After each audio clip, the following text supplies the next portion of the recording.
आज मैं आपको 2016 की एक science fiction romance drama film दिखाऊंगा जिसका नाम है पैसेंजर्स। आगे स्पॉइलर है, सावधान और ध्यान रखें। इंटरस्टेलर स्पेसशिप एवेलॉन को होमस्टेड 2 नामक उपनिवेशित दुनिया की ओर अंतरिक्ष में यात्रा करते देखा जा सकता है। इसके सभी क्वार्टर खाली हैं, जहाज ऑटो पायलट पर है। उसमें 200 अशनहार चालक दल के सदस्य और 5000 यात्री हैं जो हाइबरनेशन में हैं।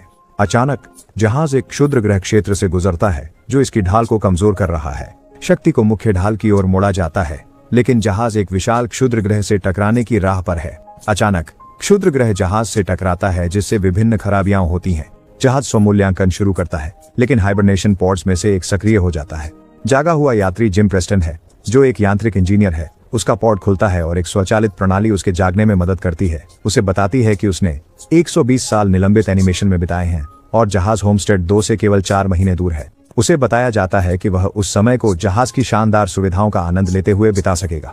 जिम को उसके पहचान पत्र, वैन, उसकी केबिन और मुख्य गतिविधियों के बारे में निर्देश मिलते हैं, जिनमें उसे ग्रह पर पहुंचने से पहले भाग लेना है। जहाज पर लोगों से मिलने के लिए उत्साहित और नर्वस, वह तैयार होता है, अपने केबिन से बाहर निकलता है और एक स्वचालित क्लासमेट में प्रवेश करता है जो पूरे सीखने के समूह के लिए होता है। जिम थोड़ा चिंतित दिखता है क्योंकि होलोग्राम पृथ्वी की स्थिति के बारे में समझाता है। इसे जनसंख्या से भरा, महंगा और अतिशयोक्तिपूर्ण कहता है। ये उसे बताता है कि अपने सवालों को सबक के अंत तक रोके रखें, लेकिन जिम बार बार पूछता है कि केवल वही यहाँ क्यों है। उसे एहसास होता है कि होलोग्राम उसे जवाब नहीं दे सकता और वह अन्य लोगों को खोजने जाता है। वह जहाज के मुख्य प्रांगण में पहुंचता है। वहां भी कोई नहीं है, लेकिन एक स्वचालित सूचना डेस्क मदद की पेशकश करती है। जिम एक वास्तविक व्यक्ति से बात करना चाहता है और उसे एक परिचारक से बात करने के लिए भेजा जाता है, लेकिन जब वह पाता है कि वहां भी कोई नहीं है तो वह कप्तान से बात करने के लिए कहता है। जब वह पुल पर पहुंचता है, हालांकि उसके पास अंदर जाने की अनुमति नहीं है, वह देख सकता है कि मुख्य दल का कोई भी सदस्य जागा नहीं है।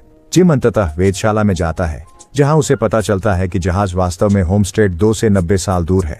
उसे एहसास होता है कि वह बहुत जल्दी जाग गया है, इसलिए वह जल्दी से वापस कॉनकोर्स में जाता है और पृथ्वी पर संदेश भेजता है पूछने के लिए कि उसे क्या करना चाहिए, क्योंकि उसे नहीं पता कि हाइबरनेशन में कैसे लौटना है। संचार प्रणाली उसे सूचित करती है कि पृथ्वी पर भेजा गया महंगा कॉल का उत्तर मिलने में लगभग 55 वर्ष लगेंगे। जिम हताश है। वह इधर उधर चलता है और जहाज के बार को ढूंढता है, जहां वह एक और व्यक्ति को देखता है। जैसे ही वह बारटेंडर से बात कर रहा होता है, कुछ अजीब सा लगता है। जब वह उसे एक ड्रिंक लाने जाता है, जिम को पता चलता है कि वह एक एंड्रॉइड है। इसका नाम आर्थर है। जिम उससे और जानकारी प्राप्त करना चाहता है, लेकिन वह एंड्रॉइड को यह तक नहीं समझा पाता कि वह वहां समय से पहले कैसे हो सकता है। अगले दिन जिम अपनी केबिन में जागता है और कैंटीना जाता है, जहां वह जल्दी से समझ जाता है कि मेनू की अधिकांश चीजें केवल गोल्ड क्लास यात्रियों के लिए आरक्षित हैं। वह अपनी सादी कॉफी लेता है और अपनी हाइबरनेशन चैम्बर को कैसे ठीक किया जाए यह समझने की कोशिश करता है। सभी उपकरण प्राप्त करने के बाद वह इसे चालू करने में सफल होता है और पॉड के अंदर लेट जाता है, लेकिन कुछ नहीं होता।